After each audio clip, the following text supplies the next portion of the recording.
رشتہ داروں کا حق ادا کیجیے۔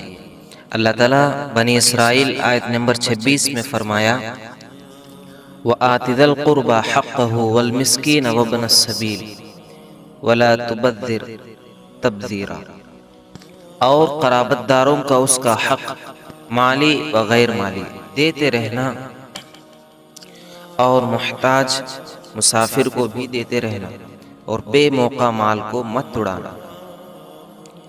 اس آیت میں رشتہ داروں، مسکینوں اور مسافروں کو ان کا حق ادا کرنے کا حکم دے کر حقیقت میں اس طرف اشارہ کیا گیا ہے کہ رشتہ دار ہونے کی وجہ سے ان کی مدد کرنا اور ان کے ساتھ صلح رحمی کرنا ایک ذمہ ہے جو اس پر فرض ہے۔ یہ کوئی احسان جتانے کا موقع نہیں ہے۔ ہر رشتہ اس کا ایک ادا کرنے کا مطلب یہ ہے کہ کم از کم ان کے ساتھ حسن معاشرت اور عمدہ سلوک کیا جائے، اور اگر وہ حاجت مند ہو تو ان کی مالی امداد بھی اپنی استطاعت کے بقدر کی جائے۔ اس حق میں جس طرح مال دے کر مالی خدمت کرنا داخل ہے، اسی طرح جائز مواقع میں جسمانی خدمت بھی شامل و داخل ہے۔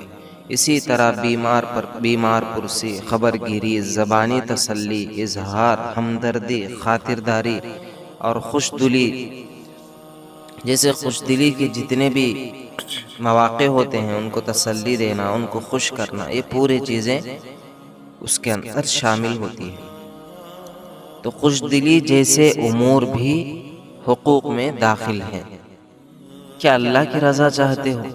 فَآتِ ذَا الْقُرْبَى حَقَّهُ وَالْمِسْكِينَ وَابْنَ السَّبِيلِ ذَلِكَ خَيْرٌ لِّلَّذِينَ يُرِيدُونَ وَجْهَ اللَّهِ وَأُولَٰئِكَ هُمُ الْمُفْلِحُونَ۔ سورہ روم آیت نمبر 8 میں اللہ تعالیٰ نے فرمایا پھر قرابت کو اس کا حق دیا کرو، اور مسکین اور مسافر کو بھی، یہ ان لوگوں کے لیے بہتر ہے جو اللہ کی رضا کے طالب ہیں، اور ایسے ہی لوگ فلاح پانے والے ہیں۔ مومن و مسلمان کی شان ہی یہ ہے کہ اس کی زبان اس کی طرف بات کو آگے بڑھائے، اور اس کی جان اور اس کے مال سے اللہ کے بندوں کو فائدہ پہنچے۔ مومن و مسلمان کے مال میں جس قدر اس کا اپنا حصہ ہوتا ہے، اسی قدر دوسرے انسانوں کا بھی۔ وہ صرف اپنے لیے نہیں جیتا بلکہ وہ سب کے لیے جیتا ہے۔ مومن مسلمان کی فیاضی اور سخاوت سے اہل خانہ بھی فائدہ حاصل کرتے ہیں، اور دیگر رشتہ دار بھی، یتیم بھی نفع حاصل کرتے ہیں، اور غریب و مسکین بھی۔ اسی لیے اسلام نے بخل اور کنجوسی کی مذمت کی ہے، اور نبی رحمت صلی اللہ علیہ وسلم نے ارشاد فرمایا کہ سخی اللہ کے قریب ہے، لوگوں سے قریب ہے، جنت سے قریب ہے اور دوزخ سے دور ہے، جبکہ بخیل اللہ سے دور ہے، لوگوں سے دور ہے، جنت سے دور ہے اور دوزخ سے قریب ہے۔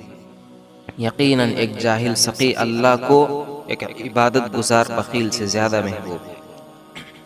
سورہ روم کی مذکورہ آیات میں جہاں رشتہ داروں، مسکینوں اور مسافروں کو ان کا حق ادا کرنے کا حکم دیا گیا ہے، اس حکم سے پہلے اسی حقیقت کو واضح انداز میں پیش کیا گیا ہے کہ لوگوں، غور کرو کہ تمہارے رزق میں وسعت اور فراخی بھی اللہ کے ارادے سے ہی ہے، اور تنگی بھی اللہ ہی کے ارادے سے ہے۔